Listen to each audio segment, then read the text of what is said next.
আইন শৃঙ্খলা নিয়ে কঠোর বার্তা, পে স্কেলে আশ্বাস। প্রধান উপদেষ্টার বক্তব্যে স্পষ্ট, রাষ্ট্র চাপের কাছে নতি স্বীকার করবে না। সরকারি চাকরিজীবীদের পে স্কেলের সর্বশেষ আপডেট সবার আগে পেতে চ্যানেলটি সাবস্ক্রাইব করুন এবং লাইক দিন। আইন শৃঙ্খলা পরিস্থিতি নিয়ে বৈঠক শেষ হওয়ার পর দেশের রাজনৈতিক অঙ্গনে যে বক্তব্যটি সবচেয়ে বেশি আলোড়ন তুলেছে সেটি এসেছে জ্বালানি উপদেষ্টার কণ্ঠে নয়, বরং প্রধান উপদেষ্টার সরাসরি মন্তব্যে। বৈঠক শেষে সাংবাদিকদের সামনে দাঁড়িয়ে তিনি স্পষ্ট করে জানিয়ে দেন, দেশের আইন শৃঙ্খলা পরিস্থিতি যেমন সরকারের অগ্রাধিকার, ঠিক তেমনি পে স্কেল প্রশ্নেও সরকার কোনো ধরনের দ্বিধা বা গড়িমসি করবে না। এই দুই বিষয়কে আলাদা করে দেখার সুযোগ নেই, কারণ একটি রাষ্ট্রের স্থিতিশীলতা নির্ভর করে নিরাপত্তা ও ন্যায্যতার সমন্বয়ের ওপর। তার বক্তব্যে বোঝা যায়, সরকার এখন আর সংকট সামাল দেওয়ার রাজনীতিতে নয়, বরং সমাধানমুখী সিদ্ধান্তে যেতে প্রস্তুত। প্রধান উপদেষ্টা বলেন, আইন শৃঙ্খলা পরিস্থিতি নিয়ে কিছু মহল যেভাবে আতঙ্ক ছড়ানোর চেষ্টা করছে, বাস্তব চিত্র তার সঙ্গে পুরোপুরি মেলে না। তিনি দাবি করেন, প্রশাসন ও আইন শৃঙ্খলা বাহিনী মাঠে সক্রিয় রয়েছে এবং কোনো ধরনের বিশৃঙ্খলা বরদাস্ত করা হবে না।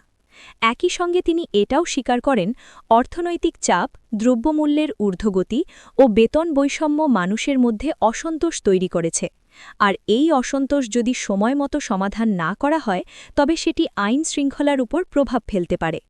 এখানেই তিনি পে স্কেলের প্রসঙ্গ টেনে এনে বলেন, ন্যায্য পে স্কেল কেবল কর্মচারীদের দাবি নয়, এটি রাষ্ট্রের স্থিতিশীলতার সাথেও জড়িত। জ্বালানি উপদেষ্টার বক্তব্যের প্রসঙ্গ টেনে প্রধান উপদেষ্টা জানান, জ্বালানি খাতের স্থিতিশীলতা যেমন শিল্প ও সাধারণ মানুষের জীবনে প্রভাব ফেলে, তেমনি সরকারি কর্মচারীদের জীবনমানও সরাসরি প্রশাসনিক দক্ষতার সঙ্গে সম্পর্কিত। তিনি বলেন, জ্বালানি সংকট মোকাবিলায় যেমন সরকার কঠিন সিদ্ধান্ত নিয়েছে, পে স্কেল নিয়েও তেমন বাস্তবসম্মত সিদ্ধান্ত নিতে পিছপা হবে না। তবে আবেগ নয়, তথ্য ও ক্ষমতার ভিত্তিতেই চূড়ান্ত সিদ্ধান্ত আসবে। এই বক্তব্যে একদিকে যেমন আশ্বাস আছে, অন্যদিকে স্পষ্ট বার্তা, চাপ দিয়ে নয়, যুক্তি দিয়ে দাবি আদায়ের পথেই সরকার আগাতে চায়। বৈঠকের ভেতরের আলোচনা প্রসঙ্গে প্রধান উপদেষ্টা ইঙ্গিত দেন, আইন শৃঙ্খলা পরিস্থিতির অবনতি ঘটিয়ে কোনো মহল যদি পে স্কেল ইস্যুকে রাজনৈতিক রং দিতে চায়, সরকার তা মেনে নেবে না। তিনি স্পষ্ট ভাষায় বলেন, পে স্কেল নিয়ে সরকার কথা বলছে, কাজও করছে, কিন্তু এটিকে কেন্দ্র করে যদি সহিংসতা বা বিশৃঙ্খলা সৃষ্টি হয় তাহলে রাষ্ট্র কঠোর হবে। এই বক্তব্যে একদিকে দৃঢ়তা, অন্যদিকে ভারসাম্য স্পষ্ট। তিনি বুঝিয়ে দেন, সরকার কর্মচারীদের প্রতিপক্ষ নয়, কিন্তু রাষ্ট্রের নিয়মের বাইরে গিয়ে কোনো কিছুই অনুমোদনযোগ্য নয়। প্রধান উপদেষ্টা আরও বলেন, পে স্কেল বাস্তবায়ন একটি দিনের সিদ্ধান্ত নয়, এটি একটি প্রক্রিয়া। এর সঙ্গে জড়িত অর্থ মন্ত্রণালয়, প্রশাসন, বাস্তবায়ন কমিটি ও দীর্ঘমেয়াদী অর্থনৈতিক পরিকল্পনা।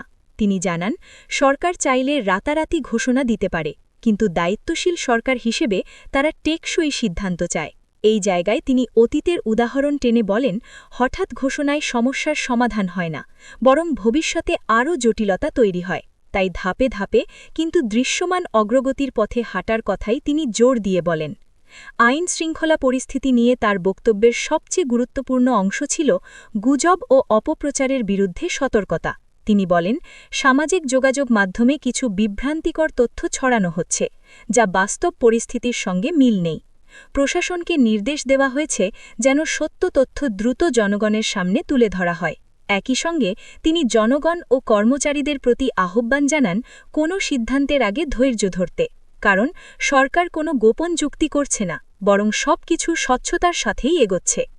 এই বক্তব্যের মাধ্যমে প্রধান উপদেষ্টা এক ধরনের রাজনৈতিক বার্তাও দিয়েছেন। আইন শৃঙ্খলা ও পে স্কেলকে আলাদা ইস্যু বানিয়ে সরকারকে কোণঠাসা করার সুযোগ নেই। তিনি বলেন, একটি শক্ত রাষ্ট্রের নিরাপত্তা ও ন্যায় একসাথে চলে। যদি কর্মচারীরা ন্যায্য মজুরি না পান তাহলে প্রশাসন দুর্বল হয়, আর যদি আইন শৃঙ্খলা দুর্বল হয় তাহলে কোনো উন্নয়ন টেকসই হয় না। তাই এই দুই ইস্যু একে অপরের পরিপূরক।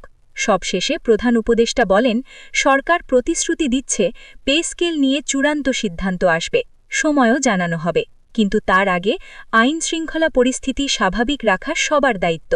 তিনি আশাবাদ ব্যক্ত করেন, কর্মচারী সমাজ সরকারকে সময় দেবে, আর সরকার সেই আস্থার মূল্য দেবে বাস্তব সিদ্ধান্তের মাধ্যমে। এই বক্তব্যে স্পষ্ট, সরকার এখন আর প্রতিক্রিয়াশীল নয়, বরং নিয়ন্ত্রণে থেকে পরিস্থিতি সামালাতে চায়। এই পুরো বক্তব্য বিশ্লেষণ করলে বোঝা যায়, আইন শৃঙ্খলা ও পে স্কেল দুটি বিষয়েই সরকার এক ধরনের বার্তা দিতে চেয়েছে। রাষ্ট্র দুর্বল নয়, সিদ্ধান্তহীনও নয়। প্রশ্ন এখন একটাই, এই আশ্বাস কত দ্রুত বাস্তবে রূপ নেয়, আর সেদিকেই তাকিয়ে আছে দেশবাসী।